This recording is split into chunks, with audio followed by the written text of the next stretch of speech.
Puji nama Tuhan. Selamat pagi, jemaat-jemaat Tuhan yang diberkati Tuhan.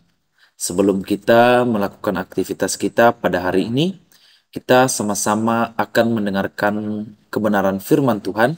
Tetapi sebelum kita mendengarkan renungan firman Tuhan pada pagi hari ini, mari kita nikmati pujian penyembahan berikut ini. Haleluya.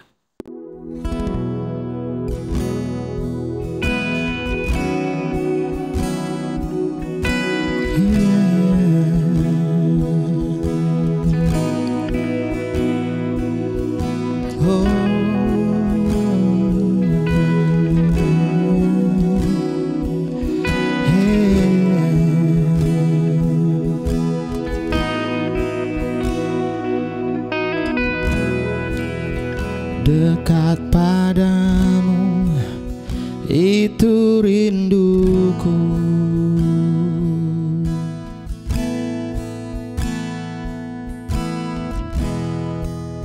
setiap kataku kau pun menunggu.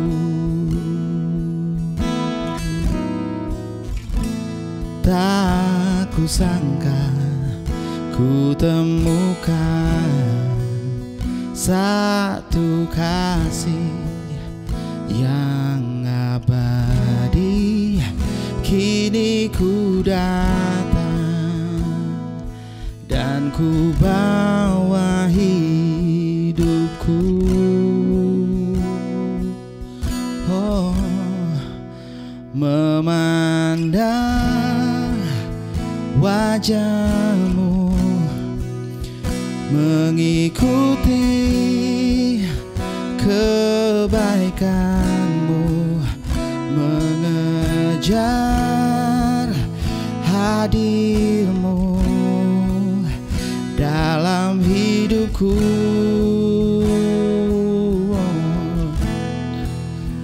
Membawa sembahku, menyatakan kebesaranmu, mengejar hadirmu dalam hidupku.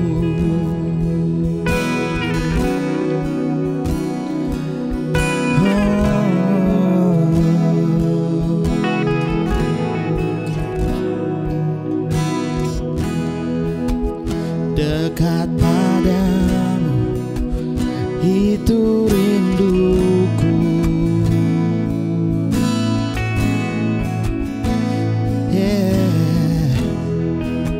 setiap kataku kau pun menunggu.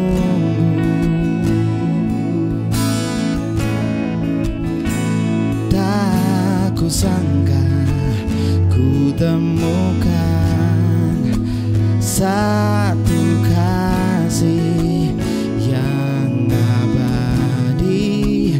Kini ku datang dan ku bawa hidupku.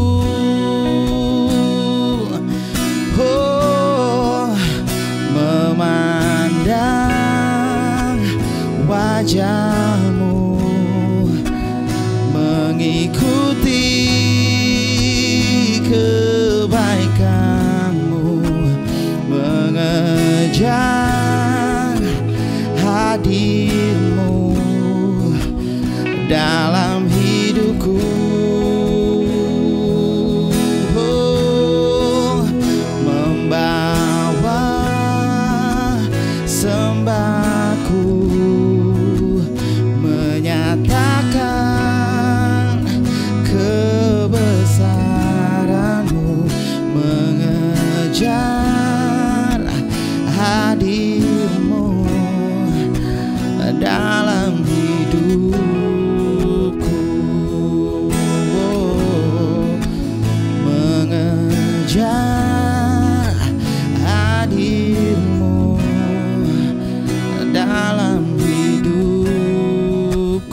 Puji Tuhan.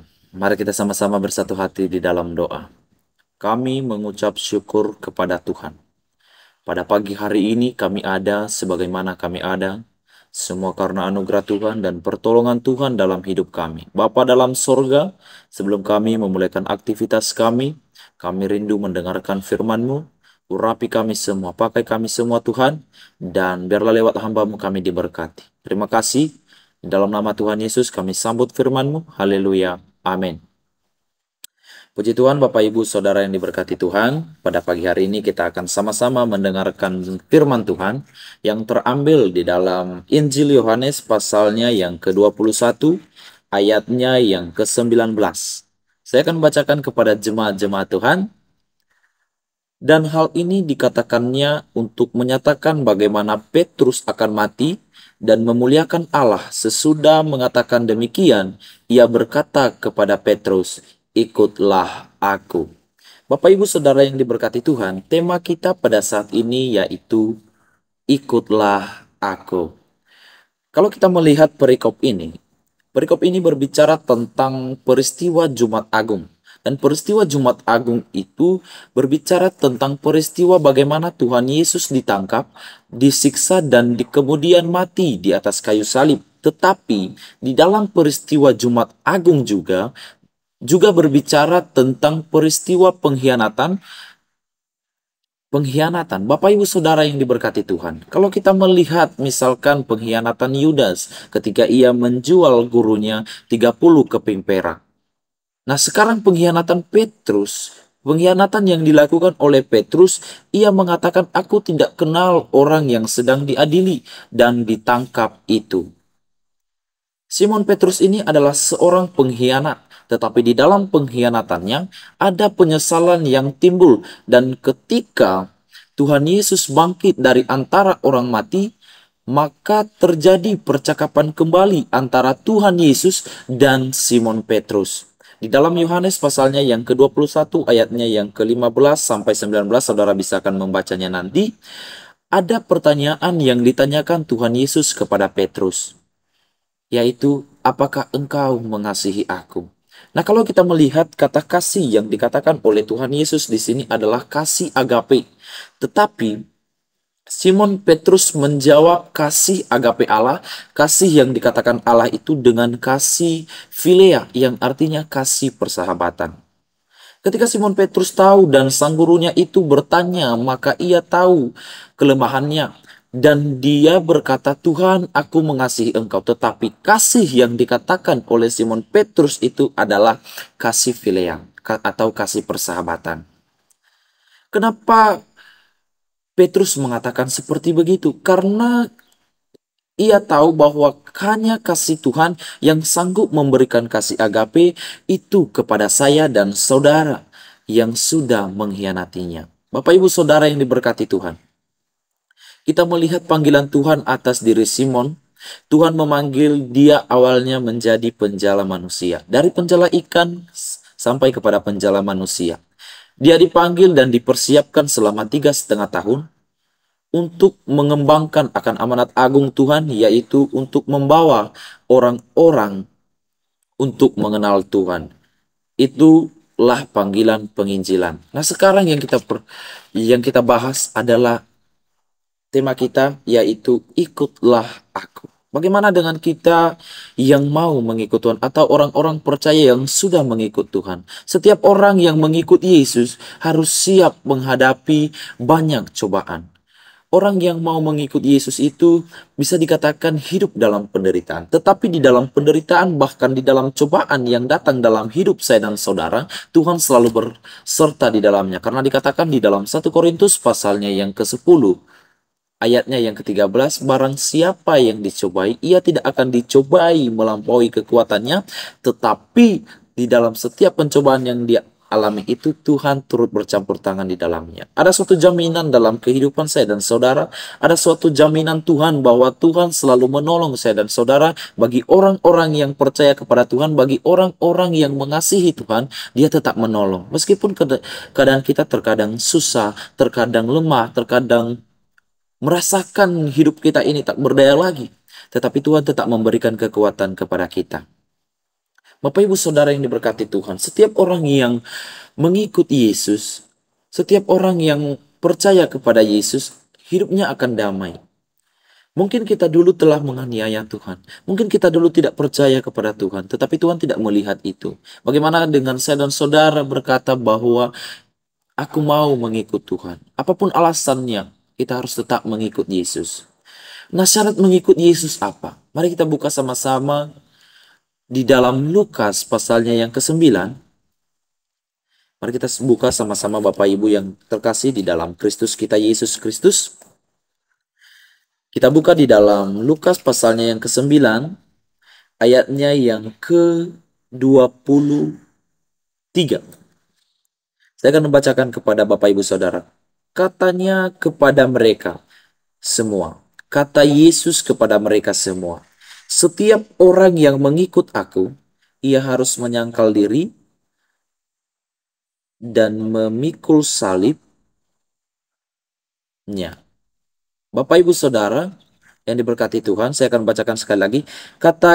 Katanya kepada mereka semua, setiap orang yang mengikuti aku, ia harus menyangkal diri, memikul salibnya setiap hari dan mengikut aku. Menyangkal diri dan memikul salib. Itu yang Tuhan mau bagi setiap orang yang mau mengikutnya. Artinya bahwa kita tidak terlepas dari ujian dan cobaan. Ya. Harus siap sedia dalam mengikut Yesus. Siap mengalami penderitaan, siap mengalami penganiayaan, siap untuk diuji dan menghadapi segala cobaan dan mempunyai mental yang kuat. Menyangkal diri, memikul salib setiap hari. Itu yang Tuhan mau bagi orang-orang yang mengikut Dia. Nah, sekarang Bapak Ibu Saudara yang diberkati Tuhan, mungkin banyak di antara kita yang menyangkal Yesus, tapi Tuhan tetap berkata bagi setiap orang, ikutlah aku. Apapun alasannya, tetap ikut Tuhan, tetap bersama Yesus, tetap kuat di dalam Yesus. Karena di dalam Yesus ada kemenangan besar dan kita mendapat mahkota kemenangan.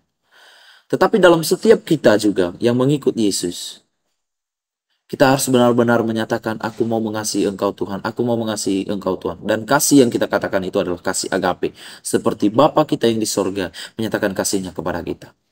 Saudara yang berkati Tuhan, mari kita sama-sama bergandengan tangan untuk mengikut Tuhan, untuk menyatakan kasih Tuhan tersebut. Nyatakan kasih Tuhan dan ikutlah Dia. Sebab hanya di dalam Tuhan ada mahkota kemuliaan dan mendapat kehidupan yang kekal. Demikian firman Tuhan. Mari kita sama-sama mengikut Yesus. Haleluya. Mari kita sama-sama berdoa.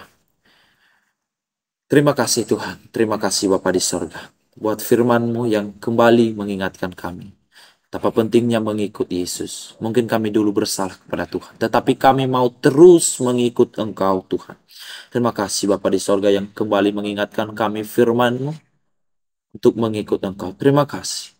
Semuanya kami serahkan ke dalam tangan Tuhan. Apapun alasannya, kami tetap mau mengikut Engkau. Pada pagi hari ini Tuhan, kami akan melakukan aktivitas kami. Kami memohon perlindungan. Kami memohon kekuatan daripada Allah. Berikan kami kekuatan dan Engkau memberkati setiap pekerjaan kami. Terima kasih.